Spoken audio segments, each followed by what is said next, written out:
아니 하재근 병원 명재왕 어디서 많이 들어본 이름 같긴 한데요. 이게 뭐예요? 얼마 전에 어떤 초등학교 교사가 학교 안에서 8살 김하늘 양을 흉기로 살해했던 사건이 있었잖아요. 아, 맞아. 그 교사의 이름이 명재완입니다. 아 맞아. 근데 그 명재완이 범행 1시간 반쯤 전에 네. 남편하고 통화하면서 범행을 암시하는 듯한 말을 한 것이 이번에 드러난 겁니다. 세상에. 그러니까 어제 주진우 국민의힘 의원이 검찰 공소장을 공개한 거예요. 네. 근데 거기에 보면 지난 2월 12일, 그러니까 사건 당일 그때 오후 3시 13분쯤 이때가 범행 1시간 반쯤 전인데 그래요? 그때 명재완이 남편한테 전화를 했다고 합니다. 네. 그러면서 전화를 이제 통화를 하면서 한 놈만 걸려라.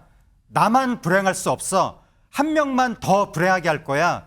3번의 기회가 있었는데 마지막 기회가 오면 성공할 거야. 세상에. 나 감옥 가면 어떻게 돼? 우리 집은 내 돈으로 피해 보상하나? 이런 말들을 했다고 합니다. 어머나.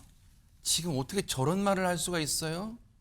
다시 한 번만 보여주세요. 세상에 범행 1시간 반 전에 남편하고 통화하면서 한단 말이 우리의 상상을 초월합니다. 경악스럽습니다. 기가 차요. 한 놈만 걸려. 나만 불행할 수 없어. 한 명만 더 불행하게 할 거야. 그러면서 또 이어지는 말이 3번의 기회가 있었대. 범행을 실행할 3번의 기회가 있었나 봐요. 마지막 기회가 오면 성공할 거야. 경악스럽습니다. 그러면서 한단 말이 이 걱정을 하고 있어. 이 와중에 나 감옥 가면 어떻게 되냐. 또 우리 집은 어떻게 돼? 내 돈으로 피해자한테 보상하는 거야? 이따위 걱정을 하고 있는 거예요. 그러면 보세요. 이담 아나운서 이런 경악스러운 통화를 한 그 상대방이 남편이란 말이에요. 남편은 이 통화하면서 뭐라고 한 거예요 지금? 그러니까 저 말을 하는 것과 동시에 저긴 초등학생들이 다니는 곳이고요. 네. 초등학생에 대한 범행이 임박했음을 예상을 할 수 있는 거잖아요. 네. 일단 검찰 공소장에는요. 남편이 뭐라고 대답을 했는지는 구체적으로 명시되진 않았다고 합니다. 그래요? 다만 이 경찰은요. 명재완의 범행 암시 발언을 들은 남편은 귀가를 요구하거나 그러니까 집에 가라. 그러지 말고 집에 가라. 이 정도 얘기를 했겠죠. 경찰에 신고하겠다라고 압박을 하면서 범행을 막으려고 했다라고 하긴 했습니다. 하지만 이게 실제 신고로 이어지지는 않았던 겁니다. 실제 신고를 안 한 부분에 대해서 많은 분들이 이건 범행 방조 아니냐라는 질문이 나올 수밖에 없는데요. 경찰은 적극적으로 신고를 하지 않은 남편의 이런 행동이 범행 방조로 보기까지는 어렵다라고 판단해서 입건 대상에서 제외했다라고 전하기도 했습니다. 아니 자 우리의 법은 최진영 변호사님 누구한테 관대한지 모르겠어요. 자 물론 이 방송 본 명재완이라는 사람의 남편분은 불쾌할 수도 있겠지만 보세요. 신고를 안 한 게 범죄 방조는 아니더라도 이걸 뒤집어 얘기하면 신고를 했다면 이 끔찍한 범행 우리 하늘이는 이런 일 안 당했을 수 있다는 생각도 들잖아요. 그렇습니다. 참 결국은 의심스러울 때는 피고인의 이익으로 뭐 이런 것으로 확실하게 이것을 방조로 처벌하지 못하는 할 정도의 어떤 증거가 있지 않다고 하면은 함부로 이 살인죄와 관련된 방조를 인정하기가 쉽지 않다는 것을 여기서 볼 수 있는데요. 방조란 것은 쉽게 말하면 도와주는 겁니다. 근데 이거는 물적 방조와 인적 방조가 있는데 물적 방조는 예를 들어서 흉기 같은 것들을 사가지고 준다든가 이런 적극적으로 어떤 물적으로 도와주는 것이 있고 그 어떻게 보면 그 정신적 방조는 너 진짜 마음 단단하게 먹어 이렇게 하면서 범행을 강화하는 이런 말 같은 건데 세상에. 이 사안 같은 경우에는 얘기하는 거에 대해서 그냥 듣고 내가 불행하니까 누군가도 불행하게 할 거야 라는 것이 사실을 어떻게 보면 사람을 어떻게 해코지를 하겠다라는 것을 넘어서 정말 극단적인 어떤 행위를 할 것인가에 대한 예측을 할 수가 있었는지 그리고 그것을 막을 이른바 보증인적 지위에 있었는지 이 부분에 대해서는 의문의 여지가 있다 보니까 형사적으로는 처벌하기 어렸을 것이 있는데 정말 저도 아이를 둔 그 부모로서 그때 정말 남편이 혹시나 지금 학교에 전화해서 교장이나 교감 선생님한테 해서 이거 우리 부인 정말 불안정한데 빨리 이 어떤 조치를 했으면 좋겠다라는 걸 전화를 한 통이라도 했었으면 어떨까 하는 정말 안타까운 마음을 정말 가지지 않을 수 없습니다. 최진모 교수님 예.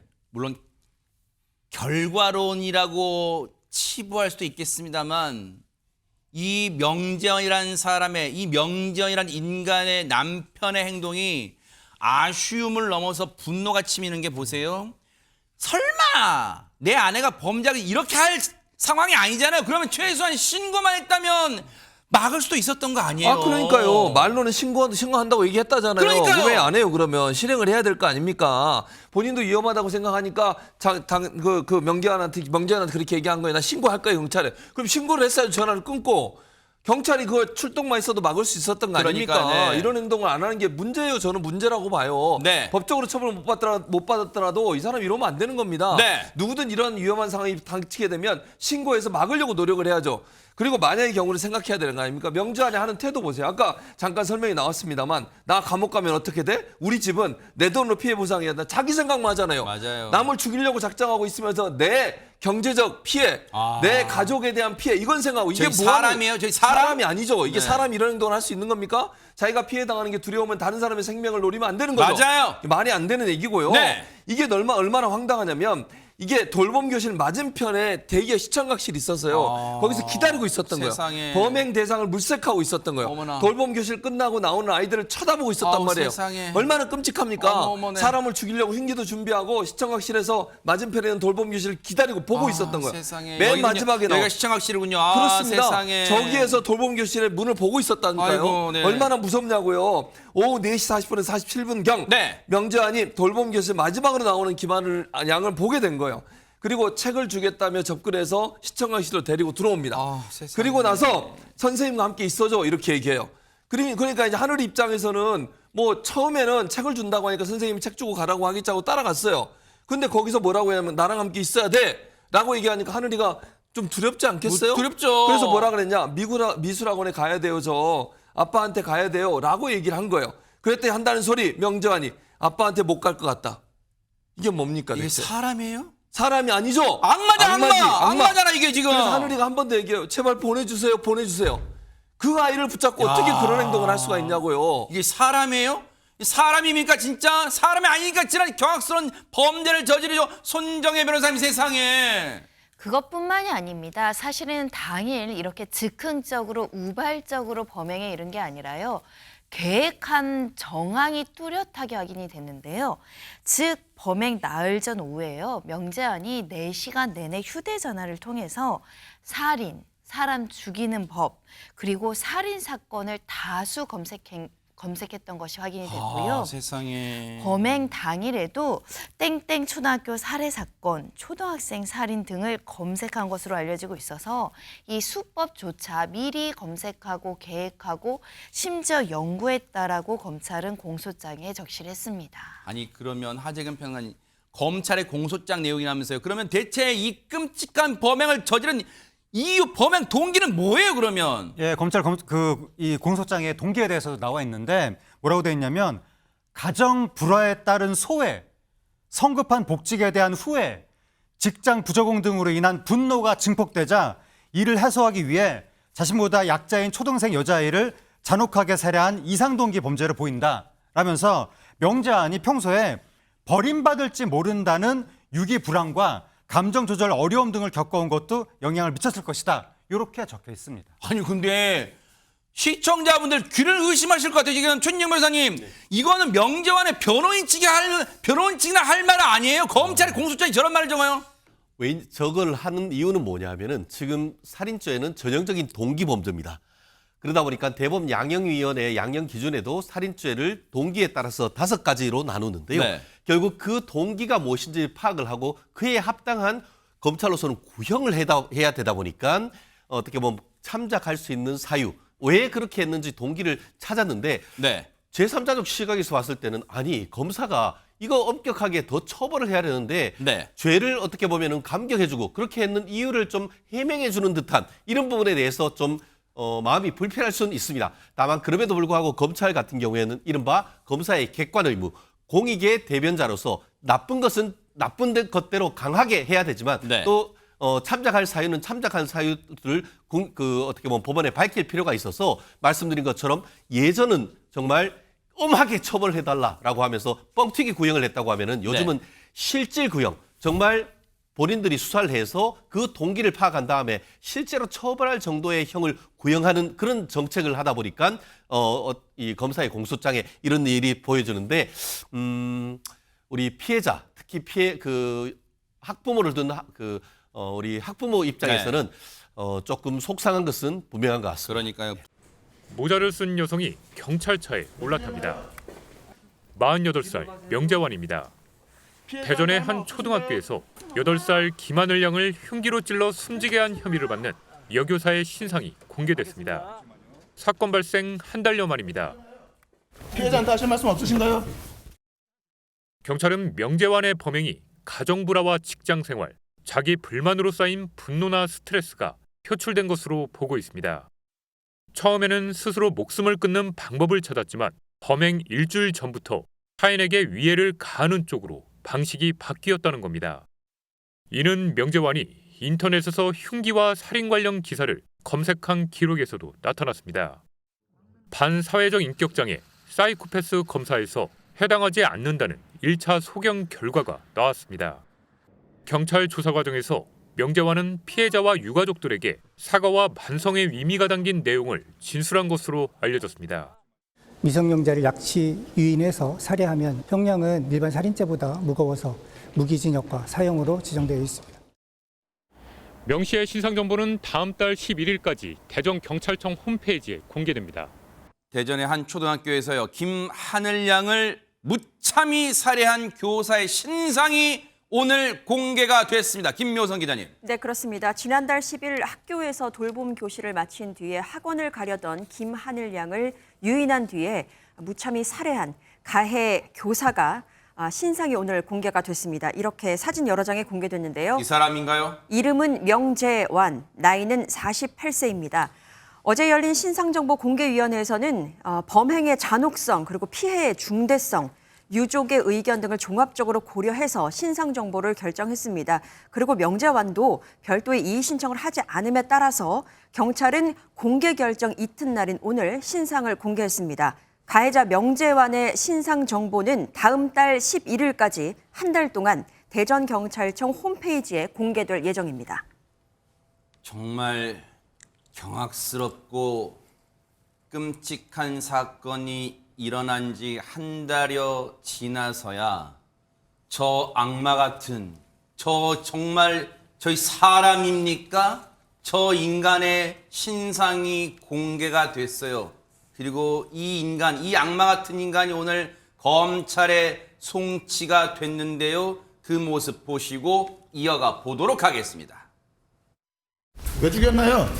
피해자한테 하실 말씀 없으신가요? 신상 공개됐는데 하실 말씀 없으세요? 뒤로 가세요. 피해자한테 할 말 없으신가요? 죄송하지 않으세요? 사무리한테 하실 말씀 없나요? 왜 찍으셨나요? 하겠습니다.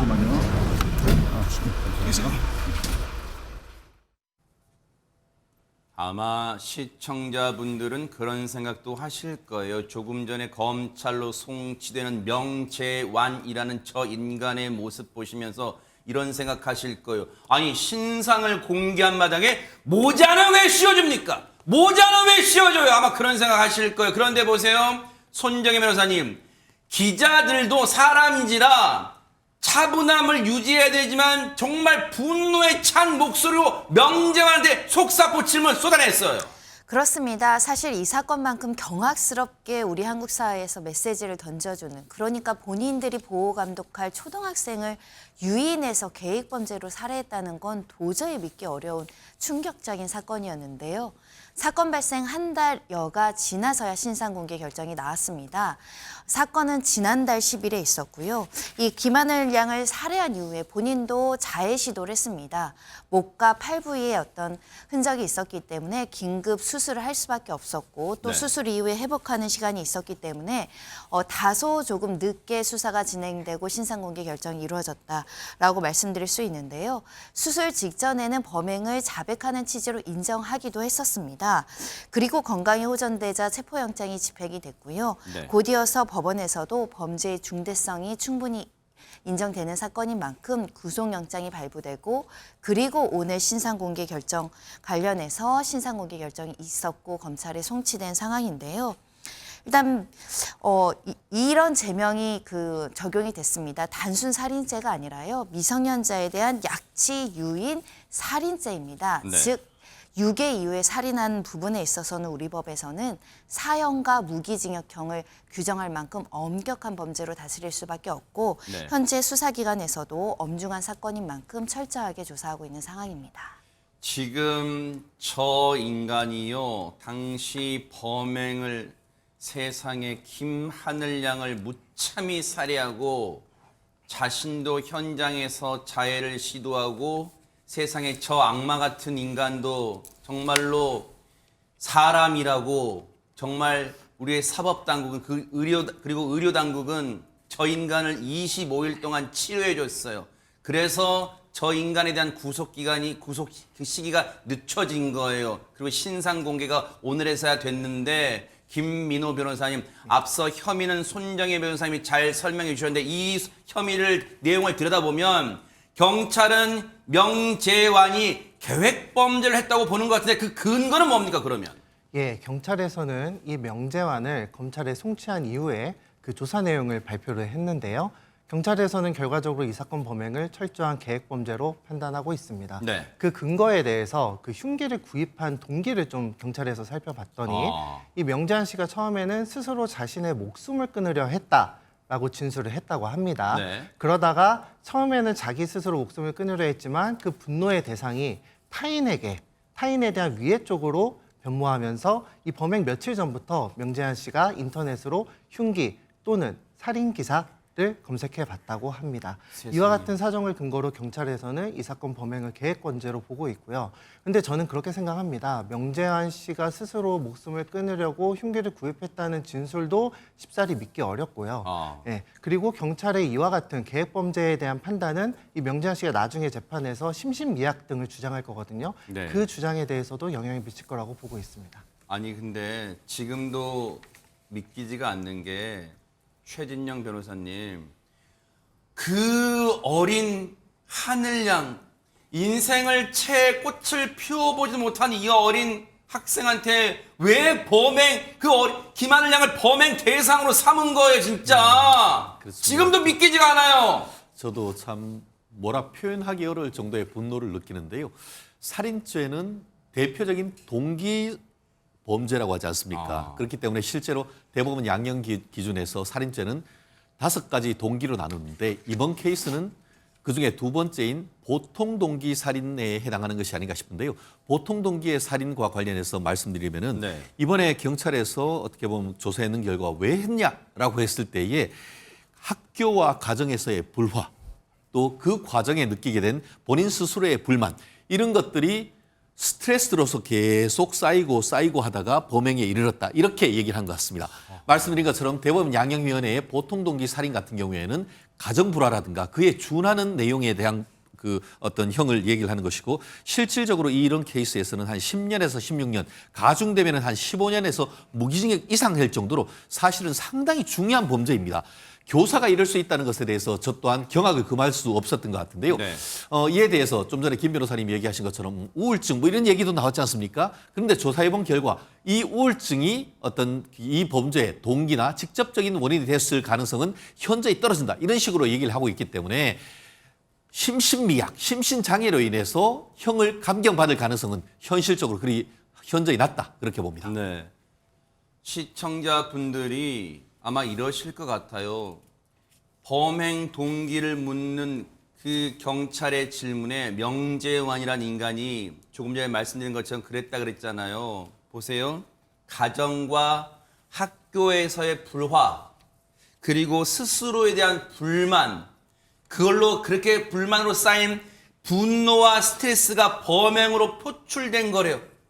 이게 말이 됩니까? 하재근 변호사님, 그러면 가정 불화나 분노, 스트레스 있는 사람 다 죄다 이런 정확한 범죄를 저질러야 말도 안 되는 소리 하고 있어요, 지금.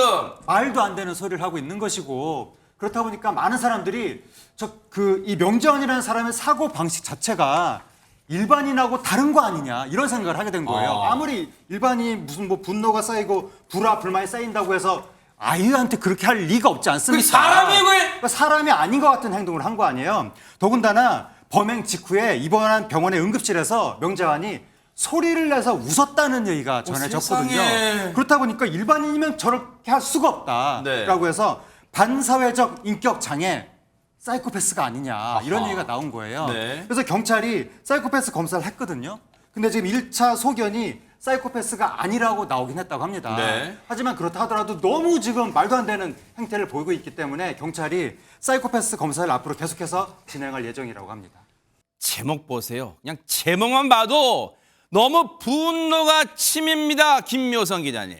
네, 그렇습니다. 대전의 한 초등학교에서 8살 김하늘 양을 살해한 40대 교사가 병원으로 옮겨진 뒤에 치료를 받는 과정에서 큰 소리로 웃었다라는 소식이 전해져서 지금 깜짝 놀라게 하고 있습니다. 사람입니까? 사람이에요, 진짜? 그러게나 말입니다. 지난 10일 오후 5시 50분경입니다. 그때 가해 교사는 해당 학교의 시청각실에서 자해를 한 채 발견이 됐죠. 그리고 1시간 후에 병원 응급실로 옮겨집니다. 네. 출혈이 심한 상태였습니다. 그래서 지혈 등 응급치료를 하면서 손상된 혈관을 확인하는 그런 검사를 받던 중이었는데요. 위급한 상황이었습니다. 목과 손목 등에서 출혈이 상당했거든요. 그런데 고통을 호소하기보다 큰 소리로 웃는 모습을 의료진들이 확인을 하고 굉장히 당황했다라는 이야기가 전해지고 있습니다. 치료를 하던 의료진이 그 웃은 이유를 어떻든 간에 허준 변호사님 황당함을 넘어 경악스러웠을 거예요, 진짜. 상당히 기괴한 장면이라는 생각이 듭니다. 일단 목에 흉기로 다쳐서 온 사람이 치료를 받는 중에 웃는다는 것도 사실 일반적인 경우에도 상정하기 어려운데 그렇죠. 이 사람은 지금 엄청나고 끔찍한 범행을 저지른 지 불과 1시간 만에 본인이 이렇게 다친 상태에서 병원에 옮겨져서 치료를 받는데 그냥 웃은 것도 아니고 크게 소리를 내서 웃었다는 거 아니에요. 그런데 의료진들이 처음에는 단순히 흉기에 찔린 환자로만 알고 있었고 이 사람에 대한 어떤 앞뒤 전후 사정에 대해서 몰랐다고 합니다. 그런데 뒤늦게 초등학교 1학년 학생을 살해한 뒤 자해를 하고 그래서 치료를 받으러 와서 웃었다는 사실을 알고 제가 의료진이었다라고 하면 정말 소름 끼친다는 느낌을 받지 않았을까 하는 생각이 들어요. 뒤늦게 알고 크게 당황했다라고 하는데 이후에 가해 교사 치료와 관련해서 내부적으로 병원 내부에서도 함구령을 내렸다고 하고 진료 기록도 담당 의사와 간호사만 볼 수 있도록 조치를 했다라고 합니다.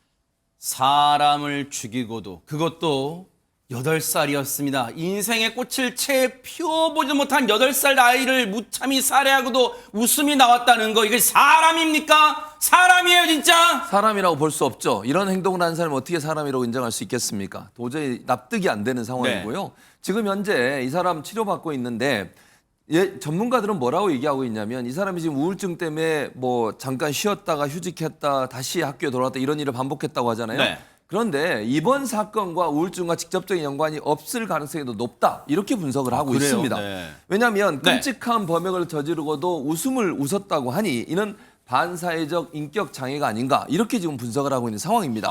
몇 가지 사례를 말씀을 드려보면 네. 지금 순천 여고생 살인 사건 기억나시죠? 네. 그때 살인을 저질렀던 범인 박대성 역시 네. 여고생을 살해한 이후에 웃으며 뛰어다녔다는 것이 알려진 사실입니다. 맞아요. 뿐만 아니라 네. 2023년 7월에 신림역 인근에서 흉기 난동했던 조선이라는 인간도 이와 유사한 태도를 보였고요. 그래요? 그랬습니다. 그리고 서현역 인근에서 흉기 난동을 벌였던 최원종도 기억나시죠? 네. 최원종 역시 비슷한 증상을 나타냈다고 합니다. 전문가들은 이를 가리켜 살인 후 각성이라고 지적을 하고 있는데 전문가들의 표현을 들어보면 이렇습니다. 자신의 목적을 성공적으로 종료한 뒤에 흥분 상태가 유지되는 과정에서 잠재적 의식에 남아있는 만족감이 순간적으로 웃음으로 나타날 수 있다. 이렇게 말하는 분도 계시고 또 한 분은 이렇게 얘기했어요. 살인의 욕구가 올라간 상태에서 그것을 실행하고 그 만족감으로 자기도 모르게 미소라든가 아니면 흥분된 상태가 유지되는 것을 우리는 살인 후 각성이라고 부른다. 이렇게 분석하고 있습니다. 세상에 지금 설명을 들으면서도요. 시청자분들도 똑같은 심정이셨을 거예요. 소름이 들으면서 소름이 온몸에 쫙 끼쳐요. 관련해서요. 범죄 심리 전문가분의 얘기 들어보시고 이어가 보도록 하겠습니다. 일단은 성격적인 문제가 지배적이다 이렇게 봐야 될 것이고요. 아마도 자기가 목적한 바를 달성한 데 대한 그런 반응이 아닐 뭐 어떤 질문에 웃음으로 대답을 한 건지 하는 부분을 좀 추가적인 확인을 해야 될 필요가 있는데 뭐 어쨌든 여하튼 그 뭐 웃었다는 반응 자체는 매우 부적절하다, 일반적이지 않다 이렇게 보는 게 맞겠죠. 전문가들도 우울증 자체가 범죄 동기가 될 수 없다는데 지금 대부분 이 의견을 같이 하고 있어요. 그런데 이 범죄가요, 김요성 기자님이 계획범죄 정황도 속속 드러나고 있다면서요. 네, 그렇습니다. 이 해당 교사는요, 범행 전 그리고 범행 당일에 수시로 검색을 한 것이 있습니다. 바로 범행 도구 그리고 과거의 살인 사건 기사 등을 검색했던 것으로 경찰 조사 결과 드러나고 있는데요. 세상에. 때문에 경찰은 범행 준비 과정 그리고 통화 내역 등을 확보를 하고 계획 범행에 무게를 두고 수사 중입니다. 그리고 병원 진료 기록이라든가 가족, 직장 동료, 친구 등을 통해서 범행 동기에 영향을 미칠 수 있던 것이 무엇인지 좀 광범위하게 열어두고 그렇게 규명을 할 계획입니다. 들을수록 경악스럽습니다. 관련해서도 얘기 들어보시고 이어가 보도록 하겠습니다. 아니, 계획범죄라고 볼 수밖에 없어 보이고요. 이제 포렌식 증거들, 검색 기록 이런 것들 나오는 거 보면 그렇게 생각을 한 지가 꽤 기간이 있었을 거다. 시간대와 장소를 정해놓은 것 같아요. 시간이 아이들이 하교하고 난 다음에 이제 무리해서 떨어져 나온 아이를 목표물로 삼아야겠다. 그리고는 장소는 방음 장치가 된 장소인 시청각실을 선택을 해야 되겠다. 이런 것들 다 염두에 뒀다. 이렇게 보는 게 맞겠죠. 허준 변호사님, 계획 살인인지 아니면 우발적 살인인지 이 여부가 왜 중요한 겁니까? 처벌 수위가 완전히 달라질 수 있기 때문입니다. 아. 계획적인 범행은 대표적인 가중 양형 인재 중에 하나이거든요. 어허, 네.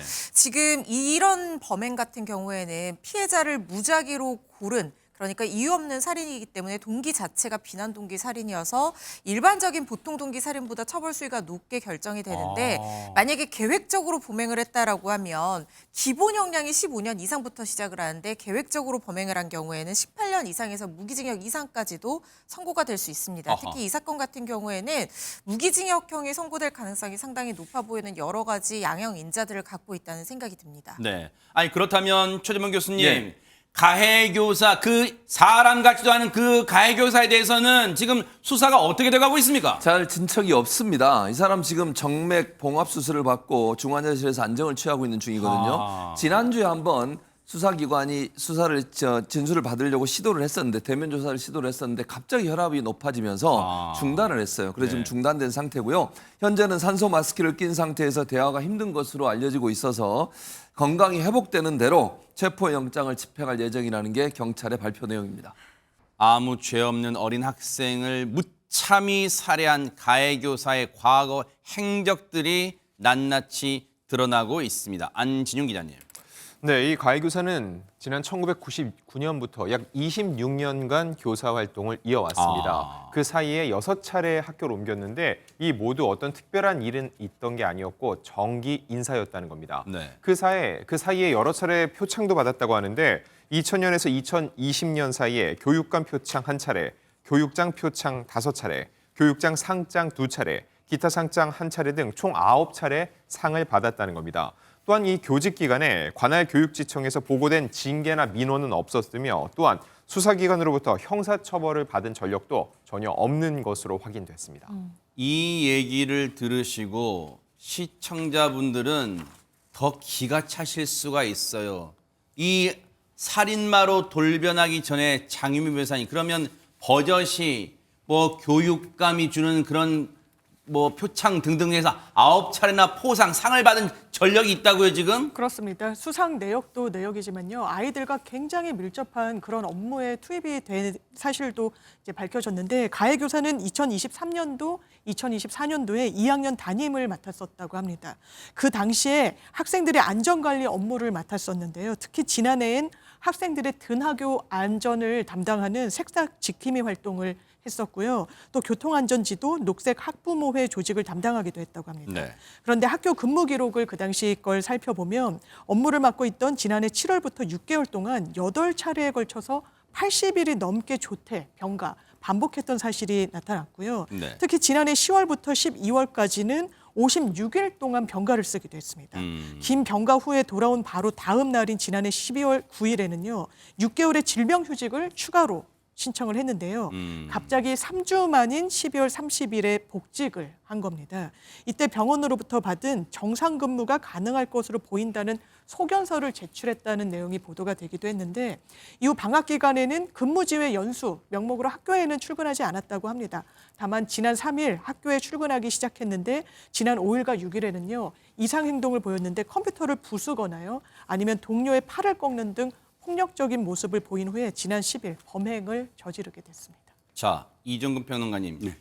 지금까지 이 얘기를 앞에서 얘기해본 이 내용들을 종합을 해보면 이런 합리적 추론을 해볼 수 있을 것 같아요. 자, 이 가해교사가 20년 정도 교직 생활을 지금 하고 있었어요. 그 사이에 무려 뭐 교육감 표창 등등등 해서 9차례나 상을 받은 이력이 있어요. 그렇다면 그 폭력성, 지금 전문가들은, 의사 선생님 전문가들은 우울증이 직접적 이 범행의 원인이 될 수는 없다. 우울증이 있다고 범행을 하지 않는다. 그런 전력이 없다고, 그런 사례는 없다고 단언하고 있어요. 그렇다면 보세요. 이 사람이 언제부터 무슨 이유로 그전에는 상도 받고 하던 사람이 갑자기 언제부터 폭력성을 보였는가, 그걸 따져봐야 되는 거 아니에요. 그렇습니다. 지금 우울증에 대한 어떤 소견서도 분명히 있긴 하지만 그럼에도 불구하고 조현병이나 우울증 환자가 이렇게 직접적으로 폭력을 매번 행사한다거나 혹은 살인의 동기가 직접적으로 되는 것은 아니지 않습니까? 네. 많은 환자들이 있잖아요. 그렇다면 교사로서 이렇게 학생들을 직접적으로 접촉하는 교사로서 어떤 계기가 있었고 또는 어떤 직접적인 원인이 있었고 우리가 환자이기 때문에 무엇인가를 배려해야 된다. 이런 게 아니라 실질적으로 어떤 상황들이 있었는가를 정확하게 따져봐야 되는 거 아니겠습니까? 그러니까 좀 더 냉정하게 이 상황을 지켜봐야 될 것 같고요. 네. 당일날 행적을 좀 지켜보죠. 아하. 그러니까 우울증 환자였다라고 여기기에는 너무나 치밀했다는 거예요. 왜요? 보시면 이렇게 우울증이라는 건 갑작스럽게 무엇인가 내가 이런 어떤 상황에 닥쳤기 때문에 심리적인 요인이 갑작스럽게 닥쳤기 때문에 갑작스럽게 어떤 행동을 한다 이렇게 귀결되잖아요. 아하. 그런데 갑작스럽지 않았다는 겁니다. 보면 네. 당시에 오전에 그러니까 이 교사가 폭력적인 어떤 행동을 보였기 때문에 교육청에서 장학사를 파견합니다. 그래서 장학사가 오전에 이 학교에 와서 이 교사에게 분리 조치 아무래도 안 되겠다 하고 학교에 분리 조치를 권고를 합니다. 그래서 교감 옆에서 그날 하루 종일 있게 만들어요. 그런데 점심 때 내가 잠깐 나갔다 오겠다라고 한 거 무단 외출을 합니다. 그래서 그 점심 때 가서 무엇을 했느냐? 문방구에서 아까 그 칼을 산 거예요. 흉기. 세상에, 죄송합니다. 흉기를 산 거예요, 흉기를 네? 산 거예요. 흉기를 어허. 주방용품점에서 흉기를 구입하고 돌아옵니다. 네. 그리고 2시쯤에 그러니까 이상행동은 보이지 않은 거예요. 그 네. 학교에 만약에 이상행동을 보였다가는 당장 휴가 조치를 했겠죠. 아하. 그런데 아주 천연덕스럽게 돌아와서 2시쯤에 네. 교장과 교감이 내일부터 출근하지 마라. 아무래도 이제 장학사가 권고를 그렇게 했겠죠. 네. 그러니까 4시 30분쯤 퇴근하겠다라고 교감한테 얘기한 후 바로 그 시각에 4시 30분부터 5시 10분 사이에 범행을 저지른 것으로 보입니다. 그렇다면 이게 병에 의해서일까 아니면 계획적일까? 이날의 행적은 병으로서만 이야기할 수 없는 부분이 분명히 있다는 겁니다. 분명히 부족한 부분이 있어요. 지금 이종근 평론가님 말씀하는 도중에 저희가 계속해서 당일에 저 가해교사의 행적이 담긴 CCTV, 저 행적이 최진봉 교수님 네. 버젓이 흉기를 사서 자신의 차량이 다시 타는 모습이잖아요. 맞습니다. 지금 말씀하신 범행 당일날 학교에서 2km 정도 떨어진 곳, 거기에 주방용품점이 있었어요. 그 주방용품점에 가서 미리 흉기를 구입했던 교사의 모습이었습니다. 그 말은 의도적으로 한 거 아니겠냐 이거예요. 너무 경악스럽습니다. 이게 우발적이지 않다는 얘기를 하는 것이고요. 네. 그 모습이 CCTV에 다 포착이 된 거 우리가 방금 봤는데 네. 범행 당일 흉기를 구매하면서 이 사람이 했던 말도 더 의미심장합니다. 뭔데요? 뭐라고 얘기했냐면 잘 드는 도구가 있나요? 라고 세상에 물어본 거예요. 세상에. 그래서 왜 그런 도구를 사용하려고 합니까? 근데 주방에 쓰려고 구매하려고 합니다라고 거짓말을 한 거예요. 세상에. 그러니까 이게 저는 의도적인 부분이 분명히 있다는 생각이 들고요. 네네. 가해 교사는 김하늘 양에게 책을 주겠다면서 유인을 했습니다. 세상에. 그리고 시청각실로 데려가서 계획된 범죄처럼 그 아이에게 몹쓸 짓을 저질렀던 것입니다. 이게 사람입니까? 이런 행동을 한 게 사람이에요? 버젓이 자신의 지금 그 범행 의도를 숨기면서 그 주방용품점 업주한테는 성사 그런 표현이 어디 있어요? 잘 드는 게 있냐? 너무너무 경악스럽습니다. 너무너무 오싹해요. 잘 드는 게 있냐? 어떻게 그 흉기를 사면서 이런 대체 머릿속에 무슨 생각을 한 거예요 대체 장유민 변호사님. 그런데 앞서 당일날 이 가해교사 행적을 쭉 이종근 평론가님이 설명해 주셨는데 그렇다면 잠시 화장실 가겠다고 밖으로 외출하고 그 틈에 보신 것처럼 흉기를 사고 다시 돌아왔어요. 그런데 그 오자마자 학주 측으로부터 내일부터 출근하지 말라 혹시 이 말에 격분해서 앙심을 품은 거예요? 뭐예요 이게? 그 가능성까지 열어놓고 경찰은 수사를 하고 있는데요. 왜냐하면 범행 직후에 경찰이 한 진술 중에 교사가 이런 말을 한 부분이 있습니다.